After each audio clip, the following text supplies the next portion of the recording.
We're going to call to order the March regular school board meeting for the Solon Community School District. It is the mission of the Solon Community School District to engage each and every student in rigorous and relevant learning experiences, maximizing achievement through exceptional teaching. Chris, can we call the roll? I can. Roll calls. Here. Brown. Here. Haluska via phone. Here. Adam, or I'm sorry, Jamie Wolf and Dan Coons are absent. So is Ben Kaplan, our student rep. And, for the record, Jamie's is chaperoning the DC trip, and Correct. Dan is delayed at work. So, okay. Thank you, everyone who made it out in our snowstorm. So far, the roads are good, so we're happy to be able to get here safely. Celebrations of Achievement, Davis. Yes, we have a few things that we want to recognize in the district. One, we have a STEM. I'll pause. Yep. Yeah, 5:31. 5:31, Dan Coons has arrived. Thank you, Okay, Dan. yeah, we have a STEM innovator class at our high school through the University of Iowa. And a contact from the University of Iowa recognized our students. They finished in the top 10% of all the schools that are enrolled in this class. So our students did very well, top 10% across Iowa in this class. This class, this innovator class, STEM innovator class, it's a program that develops students' STEM workforce readiness skills, mindsets, and content knowledge. We also just, the state of Iowa released their graduation rates from the 21-22 calendar year, fiscal year, and we had 100% graduation rate with 0 dropout, which puts us at the top of the state. Want to recognize Haley Miller with the girls run in the state tournament. Haley was named to the all tournament team. Both our girls and boys basketball had excellent seasons this year. Again, the girls qualifying for state, winning their first game at state. The boys basketball team just fell short in sub-state this 3rd consecutive year. So we'll get over that hump. Jordan Schmidt, a wrestler, finished 7th at the wrestling tournament. And our jazz choir once again made it to state. So celebrating those achievements. Davis. Focus on learning. 5th grade student writing. We have 2 outstanding authors with us and 2 outstanding teachers with them to talk a little bit about our writing initiative. All right, so thanks for letting us come tonight. We're excited to share these hard work and to kind of just celebrate our writing unit together. Our past writing unit we just finished was a research and argument unit where students wrote about their opinion, but not only their opinion, but backed it up with research, evidence, and to support their claim. And so at the beginning of the unit, we set a scenario for the students. And we did tell a little white lie. We just wanted to tell the girls that we staged an email from Mrs. Holtz, and this is what it said. Dear teachers, there has been some controversy about our policy of offering chocolate milk for school lunch. We need to make a decision about whether or not we should continue offering it in the cafeteria. Will you let me know what you think of this? Thank you. Sincerely, Mrs. Holtz. So we turned that to the students and said, please help us with this issue. And what better way to do that than to write about it and really share not only your opinion, but the evidence that you've collected in order to support that. So the main goals of our unit were to focus on the structure of their writing, the introduction, conclusion, but not only that, their writing paragraphs, but evidence and quoting experts. These girls worked really hard to edit and revise their writing through concurrent conversations with the teachers and use of their tools like the articles. So they worked really hard and we're really engaged in this. Yeah, the only other thing I was going to add to is that when they started researching, they would research both sides of the argument. So why chocolate milk should stay, but also why chocolate milk should not stay. And then they had to choose their side and research further.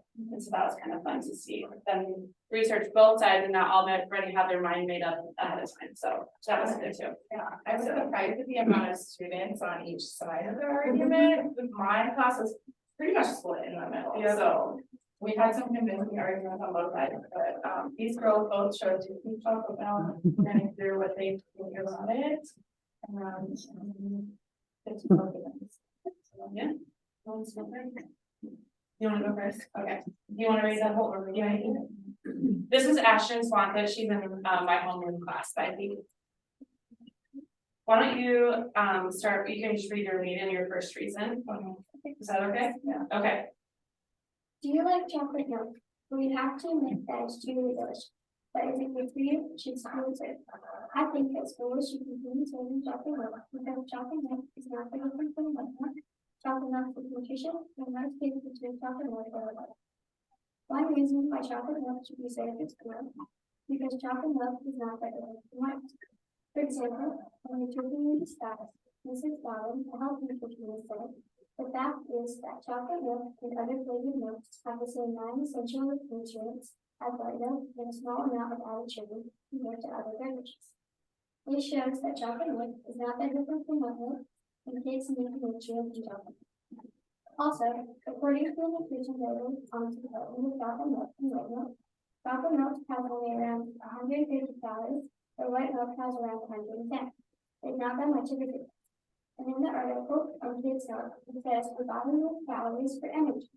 Kids between 6 and 12 years old need 1,600 to 2,200 calories per day.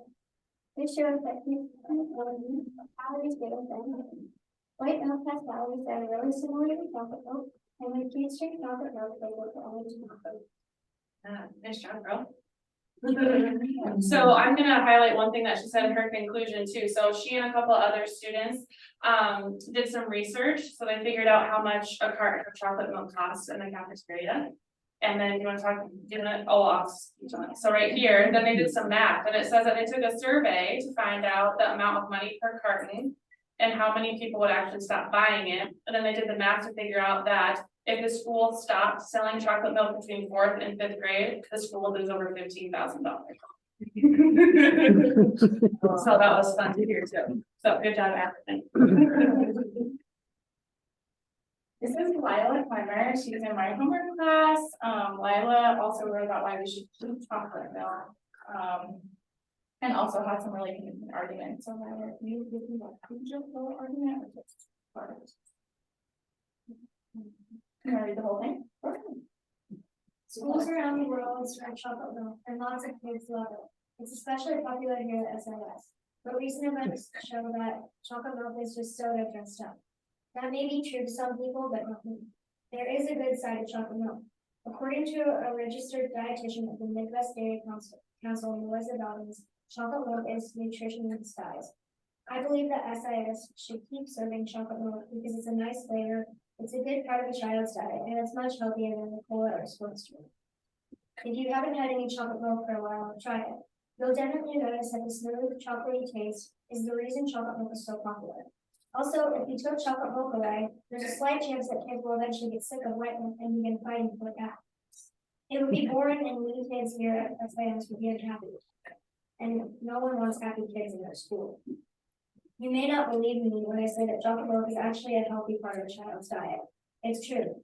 Contrary to popular belief, kids who drink chocolate milk meet more of their nutrition needs, do not consume more added sugar, fat, and calories, and are not heavier than non-milk drinkers. But Jamie Oliver, a celebrity chef in his own cooking show, says the sugar is coming and it's not stopping. He has a good point, but he's only looking on the bad side of chocolate milk. It's so much healthier than a cola or sports drink, and you don't see the lunch ladies giving out those sugary ones. The best thing about chocolate milk is how healthy it is. Think of all the nutrition that sports drinks and colas do not. Protein, vitamins A and D, and calcium.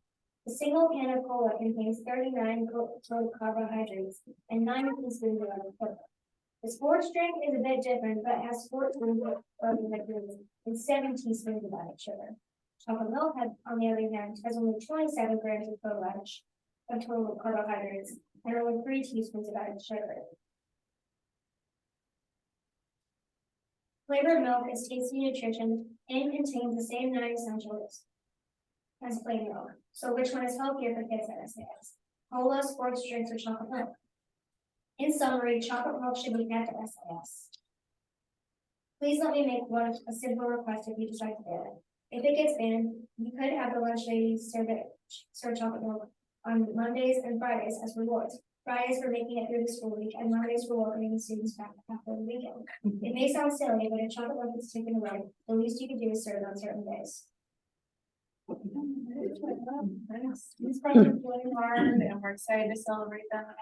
One thing we did work hard on this year graders is giving recognition to our citing our sources. So you'll realize that both of them share not only their name of who they got their quote from, but also their occupation or their importance and why they were considered an expert in their field. So that's something we'll try to do. So how do we feel? Yeah, nice job.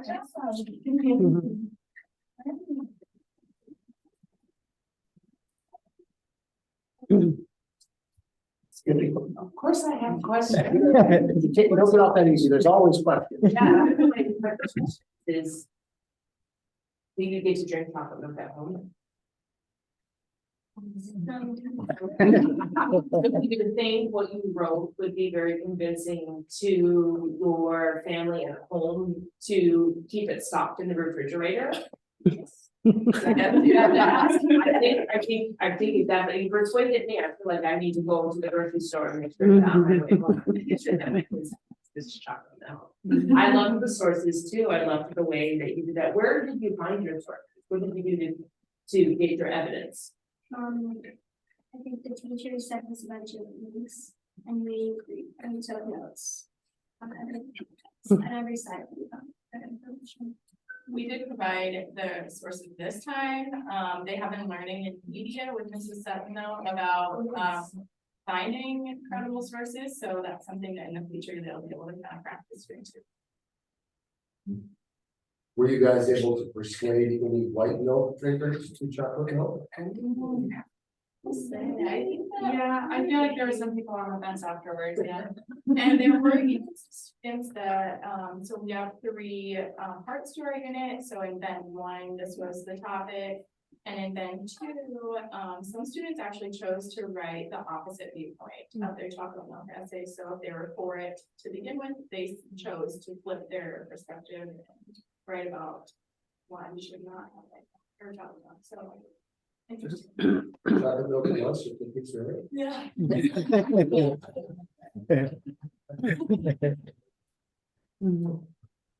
That was Well, so, I'm excited that you actually came here while you're on spring break. Yes. So, thank you for coming.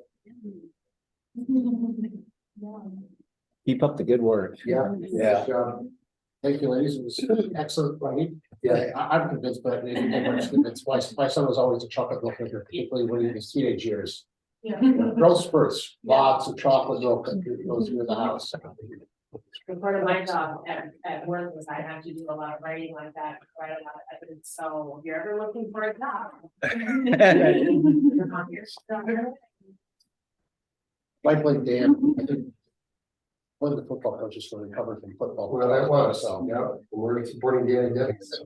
So. Passing it around. Thank you. Thank you. Very much. Thank you. As we said, we will pause. You are welcome to stay as long as you want. Or you You are also welcome to not. It's your choice. Why are we setting stuff to do to talk about finances and superintendent reports yes, and the audit and. Thanks, guys. thanks. Leslie. Yeah, we'll see you. Any admin reports like this? Yeah, just quickly, just to update everyone, we agree with the transportation site building. We have an agreed upon easement with ROA, the sign company, and so they are drawing a new survey. And once that's drawn, we'll close. So it's full steam ahead. And it's not really, what I understand, the easement is land we couldn't use anyway. Correct. Yeah. Correct. It really provides a lane to where the sign is, and then an extension to the west, which runs along that creek. So Right, we so- wouldn't, it's floodplain anyway, so. Just know with the passage of the bond on Friday, our next step is just finalizing a timeline over the next 3 years, the order of those projects and things like that. Again, as we've talked, we'll anticipate starting with the intermediate school as our first project. To alleviate space at Lakeview, which would allow us to more easily go into Lakeview, make those renovations without disrupting the school day or students. Personnel wise, Dr. Lyons attended a teacher job fair at Grantwood AEA as just another tool as we cast a wide net for the vacancies. We're currently somewhere in the process, the hiring process of preschool, because we're gonna add a section next year. Kindergarten, special education, an art teacher. And then as far as non-teacher positions, we're always looking for paraprofessionals, a CFA director. We're looking and exploring a communications director, which could be in combination with that CFA director. Assistant coaches and bus drivers. So that's where we are personnel right now. And then the final piece of information is that safety grant that Governor Reynolds allotted. We jumped on it early in August, and we had Johnson County Sheriff's Department and emergency management personnel come in. And with district personnel, they went through all of our school buildings. They gave a good review of every building and then recommendations on how we may enhance safety in our buildings, which really came down to cameras, fobs, door ajar type of sensors, and safety glass. So we're in the process. We're starting now to get bids on those. Will be phase 2 in the process, and then ask for reimbursement or funding for those specific items. If one building doesn't require the full $50,000, we can transfer that to another building. And will they have any sort of input on our new SIS building as we start to, it might be nice to just be like, all right, we're building this. What Sure. sort of safety issues are you know what I mean? Because I'd rather do it on the front half than I would on the back half. And that's a good point. As we move forward with these projects, although that addition is already designed and laid out, we'll go back to staff and district personnel and look at what we've learned as far as living in the current facility to see what adjustments or any tweaks we want to make before finalizing that project. Yes, And we'll include safety in that. You and I had talked about this a little bit. Some of the teachers we talked about, their husbands were relocating their. Yeah, we're adding a preschool, special education, a husband is relocating, art teacher, a husband, is taking the family business in Kansas City. And so there's spousal Right. reasons that we're filling vacancies. Well, there's been criticism in the past, right? that Yeah. People just leave the district, but it's always nice to know why they're leaving the district and why we're hiring. And Yeah, at least so far, these are people who have. and Do you do the social studies? at high yes, school? we did. He's on our list, and he's a kid out of 1 year teaching from Winterset, originally from Dubuque. Yeah, It wasn't on your list of vacancies, so. that's So for right. today, yeah. We just offered and got an acceptance. Yeah. Mhm. And Josh will tell you, we have been, some of these are on the front end of the hiring. We've been pleased with the volume of applicants, the quality of applicants, and the fact that, again, we're getting applicants from all of our neighboring districts. Yeah. So, We had 32 for social studies applicants, which is way up from, I think, what for high Mhm. school positions. Mhm. Trying to think where we are with art. We've got a handful of art applicants. 8 or 9, I think already. 8 or 9 already from art. Yeah, so we're, and that has not been the case in the No. past, Mhm. so. So how's the enrollment for FCA? And I think that class opened up, correct? And Yeah. but we're still have a vacancy. To fill, We're starting with Becky. Becky West is gonna teach got it. 2 sessions, kind of the same way we started our ACES program, our industrial tech with Keith. We have 16 blocks throughout the year at the high school, and we started with 2. And so next year, we're starting with 2, and Becky West is gonna teach those, called Quick Cooking. Yeah, we've got every child, it's high volume as far as, very few are gonna be able to experience, 36 kids are gonna be able to experience, and so it's a start. It's a start, and we'll see how this year grows, and we'll see how it works. You know, we hired Becky, an assistant, as we were going to plan for this.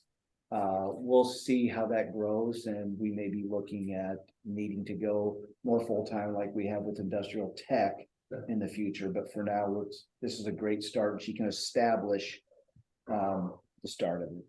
Yeah. Any other questions? Okay. If you only think of, couple things to know, one of which is bond passed.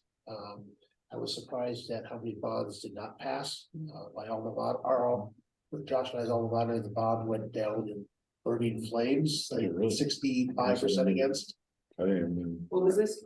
bond issues, so. Which 65 again? Against. So similar to Ben, Ben, wow. Ben went down, Bettendorf went down, Bettendorf is, North either. yeah, Bettendorf was 65%, I think Durant's went down, I just was glancing through it, and how many bond issues failed in places that I was surprised that they failed in. Ben's, I wasn't necessarily surprised, this is what I do, but, I was surprised by the magnitude by which it went down, so, because then again, it was only the 60% negative. So we got people out to vote, I think, you know, as we chat, there's always opportunities, as we look at the data to look at it and say, you know, we might need to do some outreach, kind of the people that are more peripheral to the core center of the district, you know. We seem to do well in high density areas, the city, and the townships that have the big developments in. But when we got to the more extremes of the district, I don't think our outreach may not have gotten as far as them if they're not making the trips into town when we do all the events. So just something to think about as we look at communication, how do we make sure we let people know what's going on? We are transitioning our website. If you go to the district website, the header and the links took you, I mean, very easy to find. Took you to all the information about the projects leading up to the bond.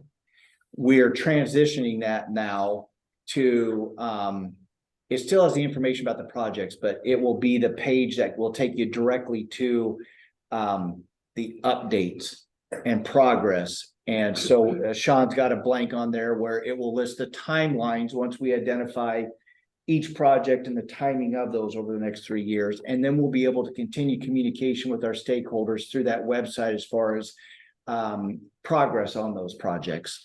And I think even just the information, you know, something at the library periodically just saying, you know, we're gonna have an information line if you've got questions on where we're at with the projects, you know, don't know what the frequency is, but just to think about it. I was surprised how many people at the last minute were asking me questions. I'm like, the election is tomorrow, and I'm glad you're engaging, but I was surprised at how many people that were asking me questions about them that late in the process. And so, but we had a good turnout. Just in time preparation, which is all good. Yeah, well, and I mean, just blessed to be in a community that supports our school district. Right.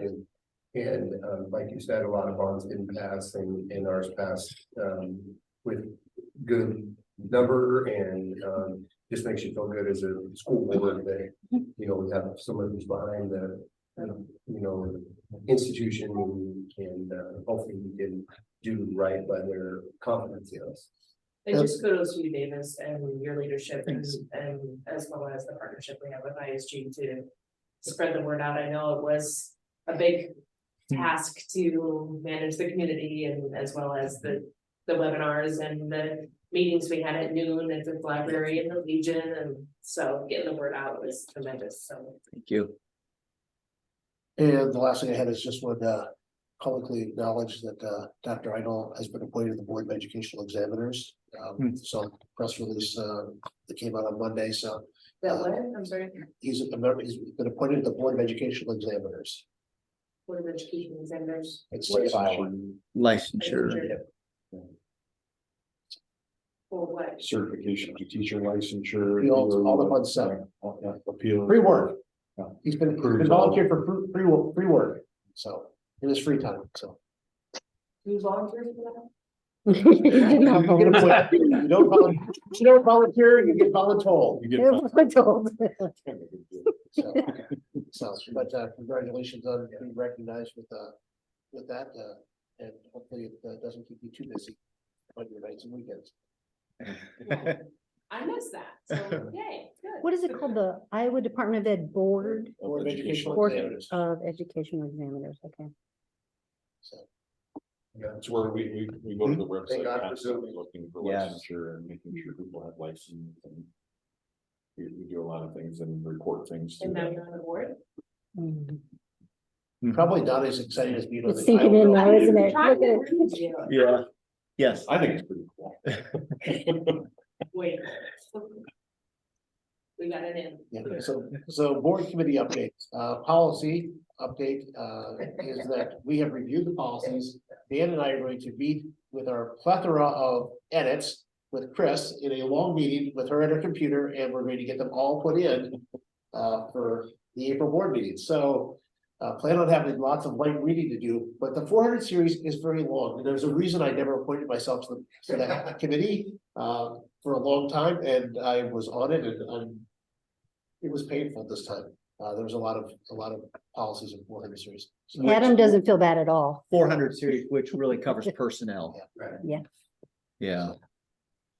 A lot of them are similar though, thank goodness. Mhm.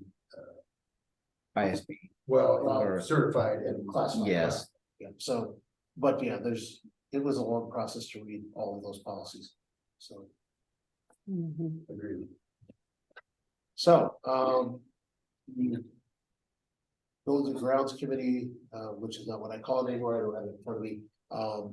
We'll have a lot of work, coming up as you guys work on prepping for the projects. And then the, Finance Committee, Cassie and I will be meeting with Davis in advance of the, our executive session, later in the month, so, we'll keep you guys, informed as we progress. Consent agenda. Does somebody want to make a motion to approve the consent agenda so we can issue contracts of all of our staff for next year? Well, since I have one, Yeah. so moved. Motion by Coons, Second. second by Wolf. All those in No. favor signify by Ross saying call. aye. What did I say? You Well- said Wolf. You cannot sit in front of, move the sign. It's still not Jamie, even though the sign's in front of her, it doesn't mean it's Jamie. I just read it.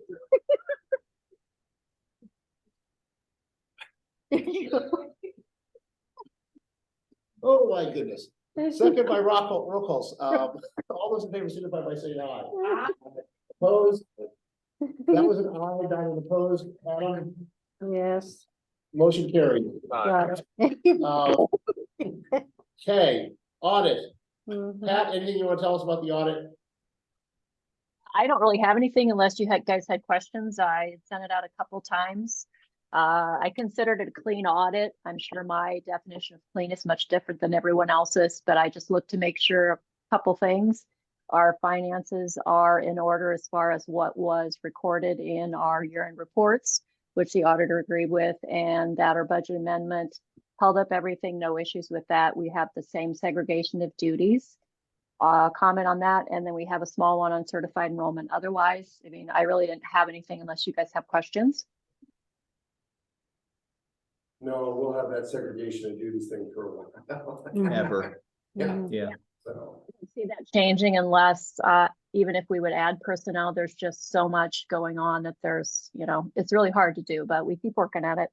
yeah, In a previous district I worked in, 5,000 students, 700 employees, we always had that same thing. Yeah. So, Yeah, and I know the one, several audits ago, we voted it more strongly, and then we asked them, well, since you're so what suggestions do you have to get rid of it, since they worded it more strongly, that was with the prior auditor. They had no suggestions. I'm like, okay, so if you've got no solutions to it, right. then what do you want us to do? You know, so it's a little bit of a pain. I need a motion to accept and approve the fiscal year 22 audit. We make a motion to accept and approve the fiscal year 22 audit. Motion by Cassie,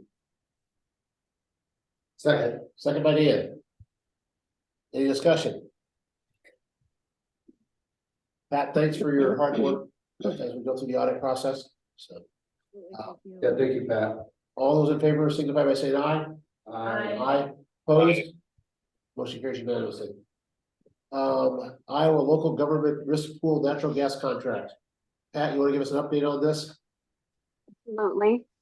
And Dan, remember last year, they spent some time, we did some virtual time with Wood River Energy and ISB. What this is just, this is the second year, if approved, that we'll be doing it. Then this year, since they're able to join with us, they'll actually be our natural gas provider. They will be who would be getting gas from. Last year, what we paid for Wood River was right under 80,000. You can see what was attached to the board meeting tonight, which is significantly lower than that. So that was pretty awesome. As a reminder, what this does is this diverts money from the general fund, and now it's paid out of management fund. It should be down toward the. Yeah, that's, Oh,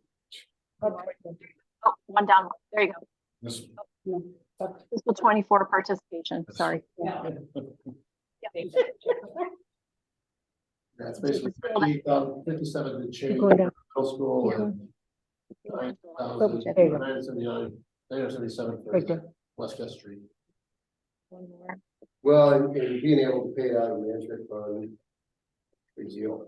mhm. That's really, yep.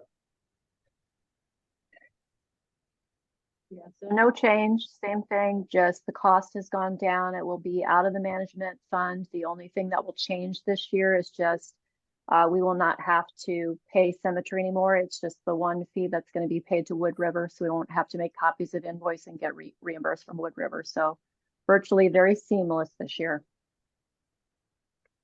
And that's how it should be forward, Pat, correct, if we continue? What was that, Dan? Sorry. That will be the same, we won't, I mean, it'll just be more seamless if we can in this, correct? Yep, absolutely. All we do is just pay that 58,000 you see there on that page. And then Yep. we no longer will get invoices from cemetery. The only one we potentially would have would be the transportation building, but I'm working to see if they can add that on to here. Okay. Yeah. Okay, Is it an annual basis, Pat? Yep, you are correct. Annual basis. Okay. Great question. great. I'll entertain a motion. You go back to. That's right. I make a motion to approve the Iowa local government risk pool natural gas contract. Motion by Cassie, Second. second by Dan, who wants to be called Adam. Yeah. Any discussion? Hearing none, all those in favor signify by saying aye. Aye, Aye. Aye. that's 4 ayes in very separate time periods. That means no opposed, motion carries unanimously. Mhm. Thank you.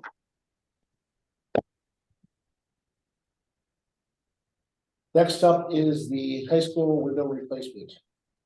This is something that we've been kind of going around the building. I think we took care of the south side last year. We're going to do the north side this year. It's a good example of how we use our physical plant levy dollars. which passed. So this will complete the high school window project. Okay. Woo-hoo. Yeah, Mhm. Well, these are light windows, so it's local, which Yep. is nice, and then how long is the expectancy? These windows? is it 10 20? years, 20 years? Yeah, we're replacing original windows in that high school. It's It's just like been- 20+ years, right? Yeah, Yeah, so we're replacing the original. And these windows will actually open. So the others were supposed to, but after time, they quit. oh, And then some we were too afraid because of them falling out. so how did this play into the safety then grant that we had? The windows didn't. As Okay. far as windows different. And that's, some of the things like, we've got some older cameras that we want to replace. And then we've got areas now in our buildings that we know we need more visibility in. So we want to add to our camera network, both inside and outside of the buildings. We have not done that yet because anything that we start now, we can't be reimbursed for. It has to be approved through this Homeland Security grant process Okay, before. And if it's not pre-approved through them, we can't get Right, then we- reimbursed for right, it. Then we'd be on the hook for it. Yes, so regardless of the funding and the approval for that, are there windows that would meet the criteria that was cited in the audit? when I say safety glass, I was referring to like the intermediate school. You walk down that main hallway, all those classrooms are glass. Yes. So they are recommending we put a 3M Yes. type of, that will be more shatterproof. But will these windows have similar characteristics that we put in? I know these are outside windows. Oh, that's a good question. No. No, they'll just be a should- normal window. Our windows don't typically, the reason why we're concerned with the enhancement of the safety at the intermediate is they are internal. So if an active intruder would be in the building, we would lock the doors if they were in our area. But though that glass could probably be broken for entry. And so with that 3M film, it would prevent the breaking and it would shatter, but it would hold and be more secure in keeping those out. So it's an internal, and that's why we're looking at those and not necessarily the external windows, if that makes sense. Mhm. When they did their analysis, they made, Say anything about the external windows and what? No. would- more concerned about maybe doors being propped or doors being unlocked or easily opened. Mhm. So, and that's where with a new fob system, we're looking into a fob system that would notify or red light or alert that door opening or that door being ajar or such. So. Good for you, yes. Hmm? If I say motion, are you? Okay. Motion to approve the high school window replacement from light windows at $98,774.67. Look at my Cruz. Second. Take my roll calls. All in favor, signify by saying aye. Aye. Opposed, motion carries unanimously. Piper Sandler Financial Services Agreement. Tim, we're sorry you couldn't come visit us. But it always snows on Thursdays. Well, I'm not sure that I couldn't have come and visit. I'm curious how the roads actually are. I was nervous this morning though, when it started snowing pretty heavy here. Yeah, they're not too bad now. Okay, I think they're gonna get worse, because right now everything's melting on the road, Mhm. and when Yeah. it freezes, it's gonna be a sheet of ice tomorrow. well, I appreciate your consideration. Thank you.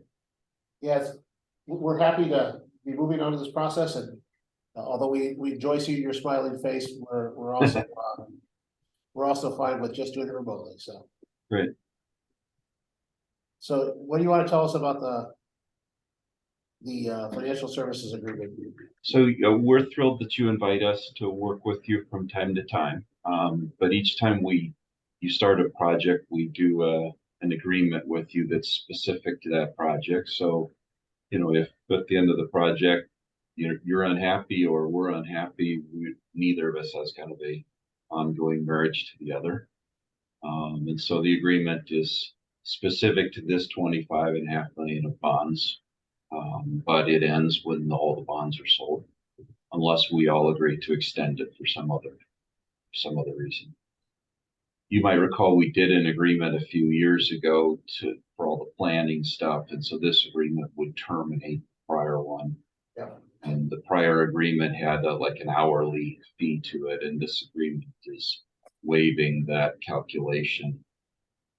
Since the election has passed, we typically charge fees when bonds are actually sold. You just pass the fee section on the screen. So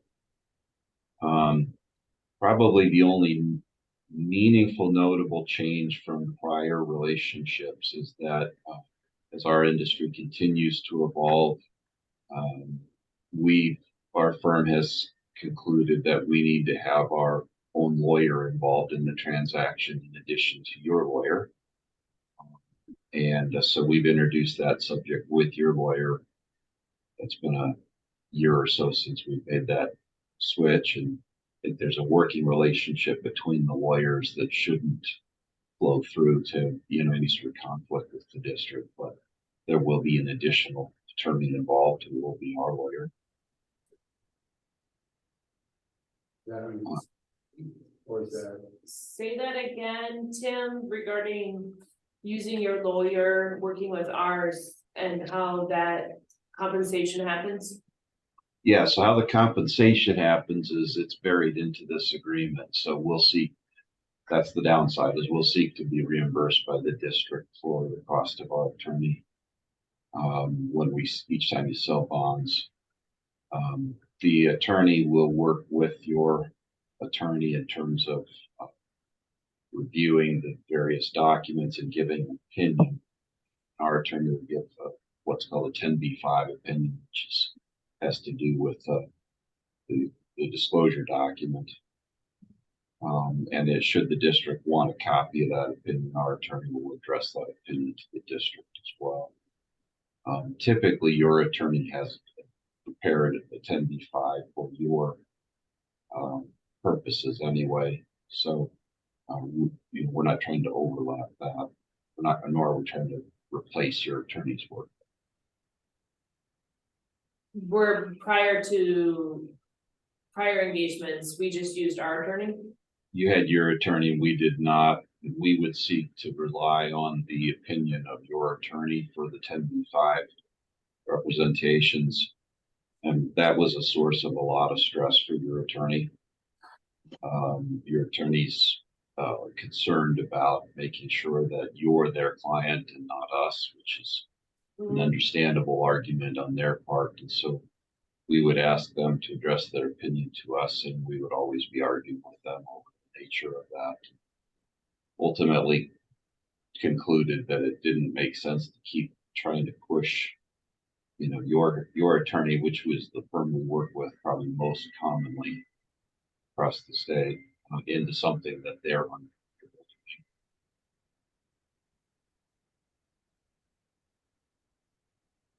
I mean, this is a weird question that you probably have no answer to. Do you know, like, how many hours this will be, or, I'm just trying to figure out how much, I mean, a typical project, is this 100 hours, is it 10 hours, is it 1,000 hours? To not to exceed Right. hours, like Right. what is our threshold? I think. Oh, yeah, sure. Great. So right now it's open the way it's written. I know what our attorney will cost. It'll be 5,000. And so, if you want to amend it to put a not to exceed in there, that's an easy amendment. We will agree to that.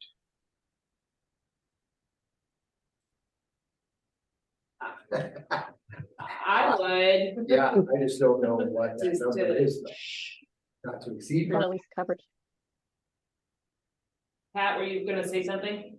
Oh, no, I would kind of concur about that as far as it then puts a ceiling on it, so you at least potentially know what your max is going to be. It might Yeah. come in underneath that. but- Sure. Sure, that's fine with us. We will agree to make that change here. So that would be amended section 8. So it says, right now, it says, in addition to fees and expenses outlined in the section, the client agrees to reimburse Piper the expenses of an independent counsel to Piper. The client further agrees to take part in all reasonable requests to the due diligence necessary for said counsel to Piper to render the opinion. So I think if we're gonna put a cap on it, I think it's fine. If they're fine with it, we can prove it. Number. I think he said 5,000. 5,000. Not to exceed To 5,000 exceed 5,000 or 5,000 No, that's just his lawyer. per per. Is it per issuance year, or? per contract? What's? Yeah, so we would probably say not to exceed in that language, but it would be per issue, so you're looking at selling probably 3 series. So, it'll be 5,000, 3 Per- series. So Not to exceed 15, Yeah, I think that sounds reasonable. That sounds reasonable. to say. yes. Okay, I'll make that change. Thank you. And so I would entertain a motion to approve pending the addition of that 5,000 per issuance limit. Do you want discussion now or Yeah, after? we can, well, in theory, we should make a motion and then discuss afterwards, but However you want me to, I can motion and then we'll discuss, but I That's fine. have something to discuss. okay, that's fine. Let's make a motion then, let's make a motion. Make a motion to approve the Piper Sandler financial services agreement. With the amended, not to exceed $15,000 in section 8 for the use of attorneys. Your second, Second. motion by, roll call second by Cruz, discussion. Yes, I would like to understand, is this a 1 year? This is 1 year, or is this for 3 years? This is for the life of the bond? Thank you. I'm newbie. So typically, when the bond closes, we send a bill to address that question. And in a normal agreement, if it's like just one bond issue, the agreement would terminate at closing of the bond issue. So whenever you get your cash, the agreement would terminate. In this case, you're probably staring at selling bonds on at least 2 and probably 3 different dates over the next few years. So the agreement would remain open until you complete the sale of the 25.5 million bonds as it's written right now. Yeah, as long as the bonds are to be sold, we're in agreement. As soon as they're completed, then we're done with this contract, correct? That's correct, yeah. Generally, at that point in time, we switch to a different agreement, it's other financial advice. Related to, they provided advice on potentially like refinancing the same bonds or same bonds in the past and so on. I think there's we switch between roles, and so we're moving into an active role. And so, as you indicated earlier, before we had kind of a hourly as we engage with them. And now we're gonna move into an active role where they're doing a task rather than a consultancy. And the only changes was that one that you mentioned, Tim, regarding the section 8 of the lawyer. There's no other changes from the previous relationships we've had with you. I'd have to go back through that the older agreement. The older agreement was that hourly planning stuff, and so it might have some things in or not have some things in that are different. This agreement would probably more closely mirror the one from the last bond election, which was like 2016, 2015. 2016, I think. Okay. Yeah. Okay. I didn't see, as I looked it through, I didn't see anything that jumped out as being different, but I didn't go Although I look back at the old bond stuff, I did not go page by page to it. But the fees seem, yeah, you can see, the fees I think are 0.5%, I think is what I. Is that what? It's the other compensation, yeah, 0.5% of the gross proceeds. So. Other discussion.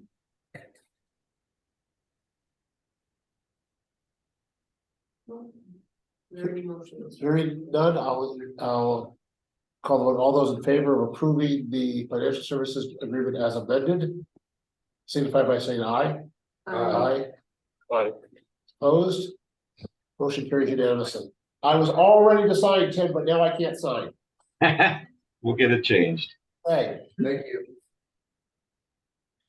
I even dated it in preparation, so I was ahead of the curve. Next up is set a public hearing for the FY24 budget, post for April 20th, 2023. And for this, we have to set the date and an amount, and Pat will talk to us about that. Absolutely. You guys are probably all well aware that we had a change as far as the deadline.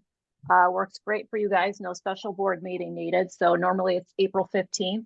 Now it's actually April 30th, and that has to do with the issues with evaluations, the rollback, all that fun stuff. So you guys don't need an actual additional meeting. We can just do it at your normal April board meeting.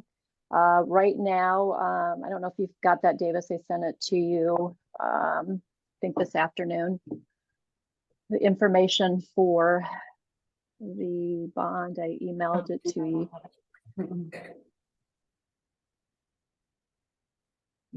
Emailed it to you.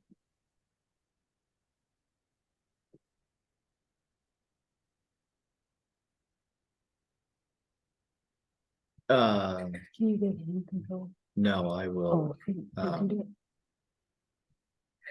Let me,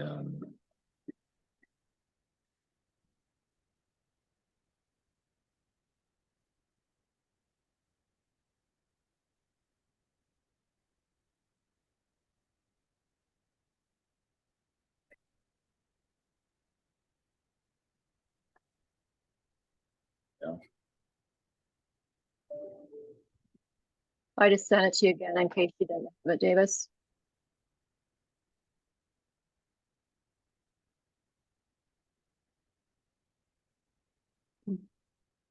yep, I got it to Josh. Perfect. Sorry about that. Yep.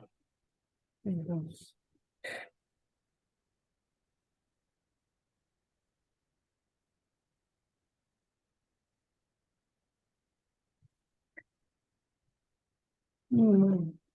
Yeah, it's really tiny. Sorry, but That's weird. yeah, I know. I always get heckled every year on this, but Gotta wear my glasses every time you hand out paper, Pat. right, I should hand out glasses You at open the it door. off of the browser into it. Exactly. So up on the upper right-hand corner, kind of in the brown there, I'll start up there and we can kind of walk through things. As you all know, it's a 3.0 for the SSA, Supplemental State Assistance. And then I've just got little arrows back and forth as far as highlights to look at them. One of them being the instructional support program that's kind of right underneath that says 1% income surtax, ISL, remainder property taxes. Just wanted to highlight on that mainly because ISL can be income surtaxes or property surtax, or excuse me, property taxes. And a couple of years ago, we were more income surtax heavy and less on the property tax. And now current year as well as next year will be more on the property versus income surtax. Same bowl of money, it's just how it gets distributed. Reason being is if we go down to the next bullet point is the no cash reserve authority. So current year, we have no cash reserve authority. Next year, we have no cash reserve authority, which plays into, if you go down on the date on the right-hand side with cash reserve, there is a formula of how that comes to be just based on our financial situation at the end of fiscal 22. It was very solid, which will not allow us for fiscal 24 to have any cash reserve authority.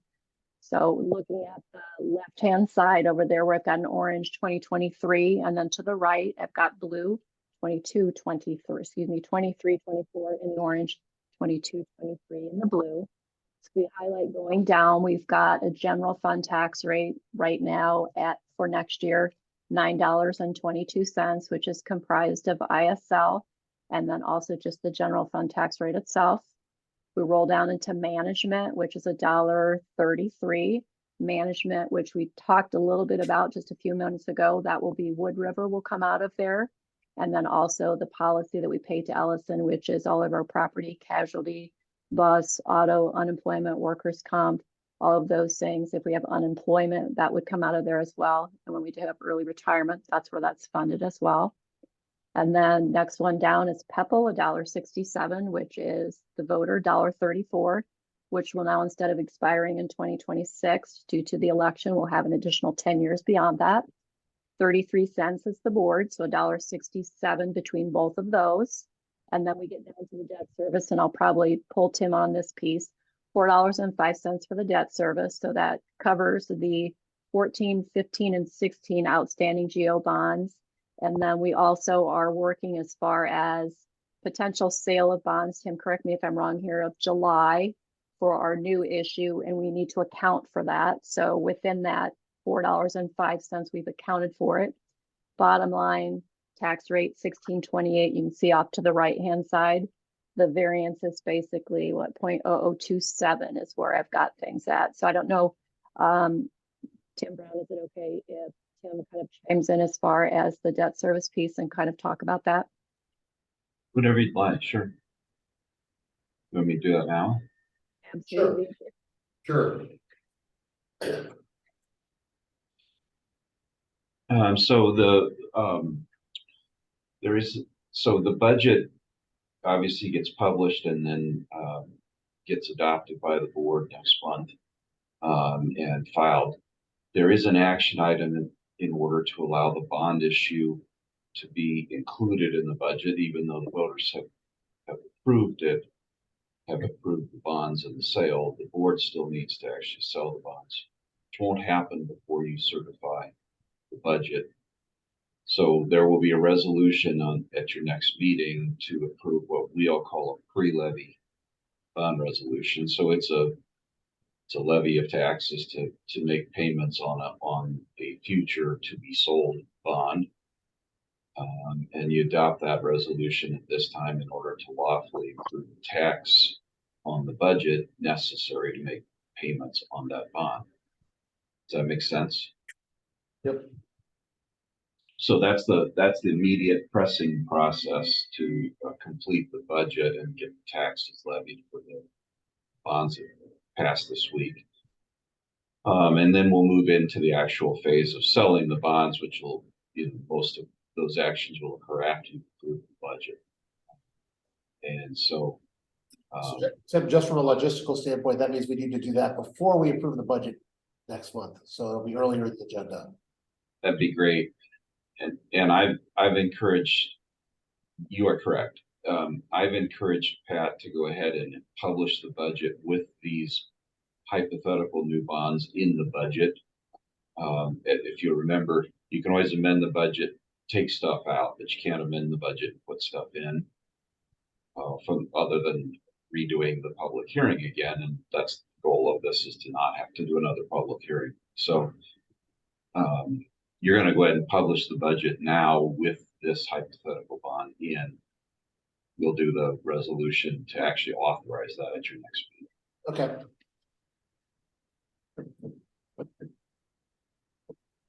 I think the best part about all of this is when you had all of those meetings talking about the general obligation bonds and the tax rate, and it was, our rate is going to stay as stable as we can. So this really shows to the public that absolutely we're meeting everything that we possibly can, and we're remaining at that 1628, which I think is great. So newbie question here. Do we only sell one bond this year? Like one bond per year? How does that work? Yeah, great question. There are rules about when you sell bonds, and the IRS comes into play and complying with expenditure tests. The timeline I put together contemplates selling one bond for roughly 10 million right now. Well, right now, this summer. to get you funding to kick off the design development of the first phases of the projects. And then come back next year and sell some more of the 25 million. Right now, the model would suggest that it's going to be somewhere around 9 million or so. You need property valuation growth each year for the next few years in order to sell all 25.5 million. We knew that coming into the election, so we'll have to stage when bonds get sold, and then we'll have to stage when projects get let. Ultimately, the answer, I think, to part of your question, we can't really answer today, as we really haven't worked with the design team enough to kind of map out when projects would actually be let for construction. We'll want a time, obviously, when you sell bonds around when projects are, when cash is needed by the district. Given where interest rates are at the moment, I just am curious if we be a little bit more conservative and play the market a little bit more, if that would be in our favor, or if that's not something worth exploring. Well, so we have to agree on what conservative means. You mean selling less bonds, or selling more bonds, or delaying selling bonds, or Delaying. yeah.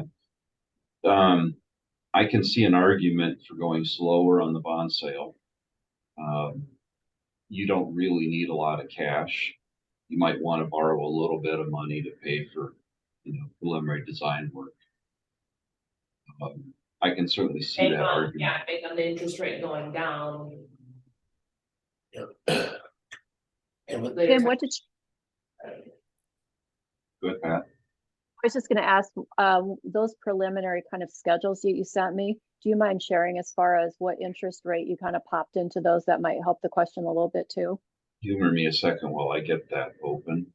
Oh, absolutely. Yeah. You need him to be able to share. And Tim, are there any tax implications on when we sell them?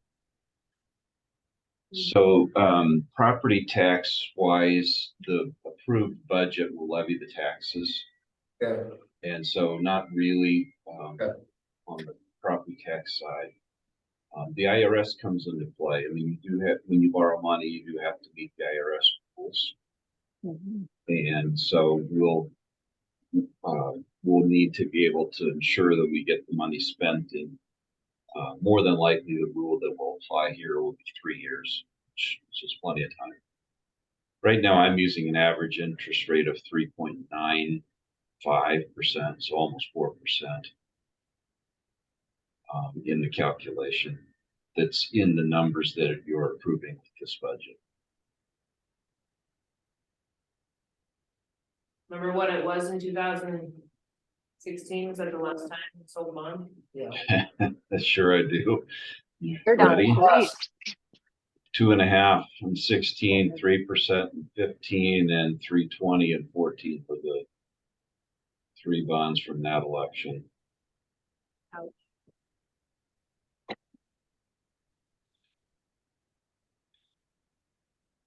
So let's separate the topics, though. I think the topic at hand right now is the budget, and I would encourage you to go ahead and approve the budget, including this hypothetical bond sale. The second part of this is then when should we sell bonds? I think we could pick up that discussion separately. That's fair.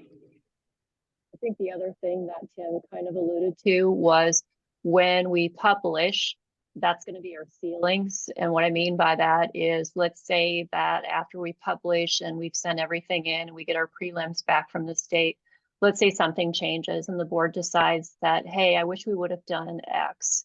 If it lowers the tax rate, we're fine, but we can't go any higher. So if we set the tax rate there, that's our ceiling. You can always lower management, you can lower things, but you can't go any higher. So that's just a side note for you.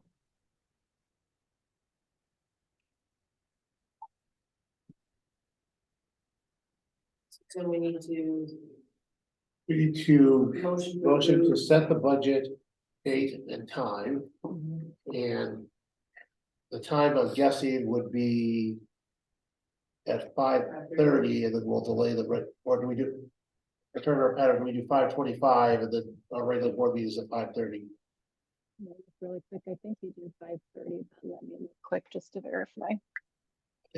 5:30, and then we just delay the start of the regular board meeting. I was trying to Dan, get your own. Yep, and then we have to specify the amount to all of those decimal points. The 16.28035. Okay, I would like to make a motion to approve the set public hearing for the FY 24 budget for April 20th, 2023, the next board meeting to begin at 5:30 PM. For us to be able to set the budget with Published about. the published amount of $16.28035. Grand total for the budget adoption. Motion by Rokel, second by Coons. Any discussion? Pat, did we screw that up at all? No, I think we're fine. I think, and Tim, you can weigh on this, we're already at the 405, so really, as far as the rest of it, we should be good with that rate. The only thing that I would have to tweak would be management, which that would actually change the rate down, but I think you've done fine with that. Yep. Yep. Sounds good.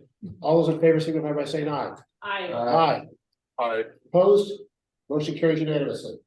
Thank you. Thank you, everyone, on that. Bus bids. We're gonna start rolling here. Bus bids, we committed budget wise to ramping up to 2 buses each year.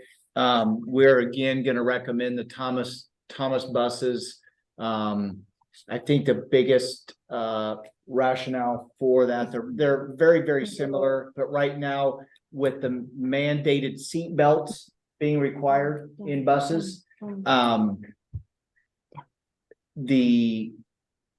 I don't know what you call it, the harness or the shoulder strap, the spring bracket is just better built. When Dave tested both buses, one tended to fold. It was thinner material, fold and get caught. These have a better mechanical to them. And so again, we're recommending the Thomas buses. And they are actually less expensive than the Bluebird. And which fund are these being paid for out of again? This will come out of Pebble. Hey, I answered that. Yes, you knew.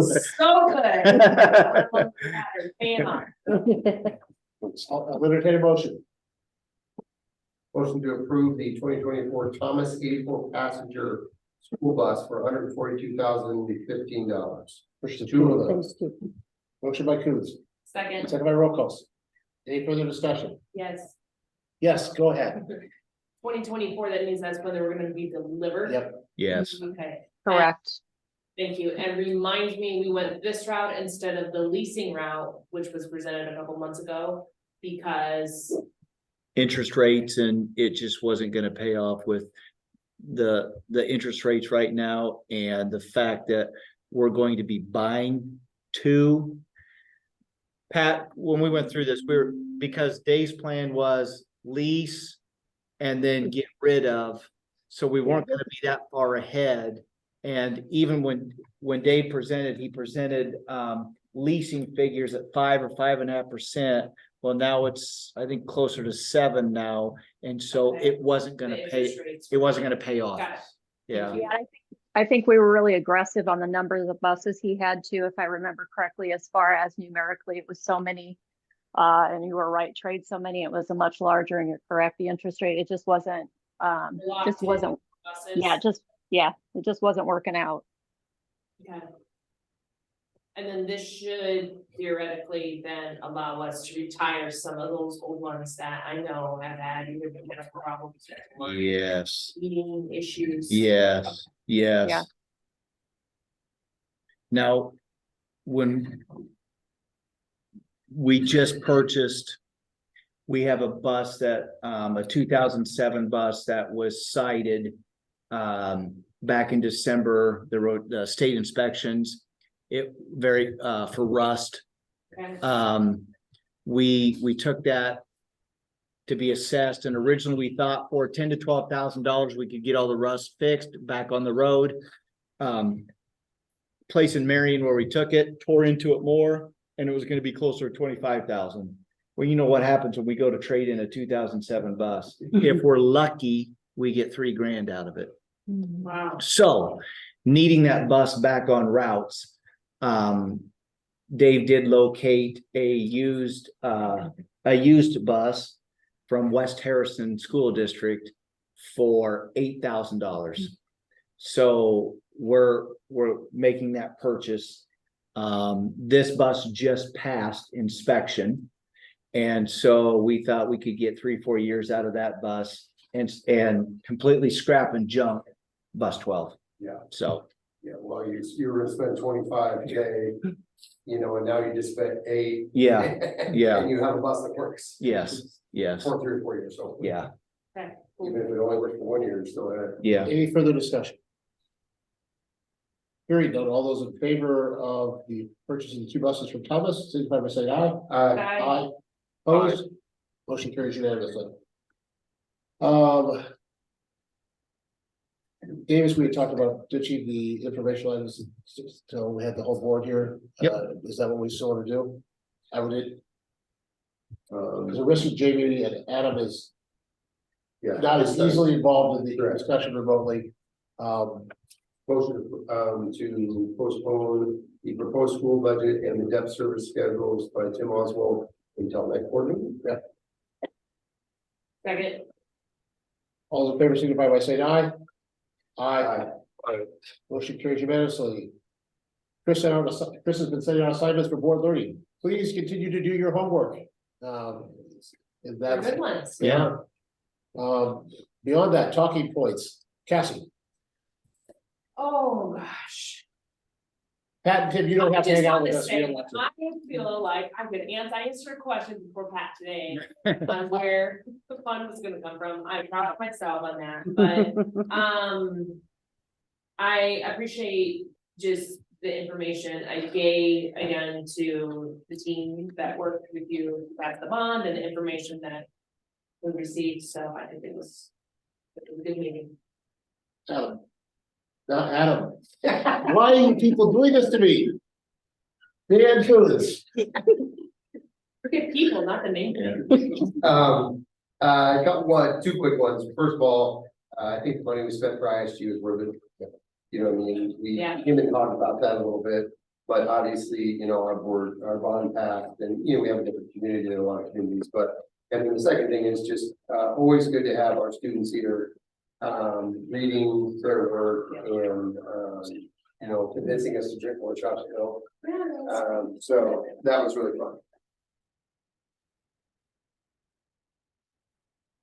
Adam, did you want to share anything remotely? No, I just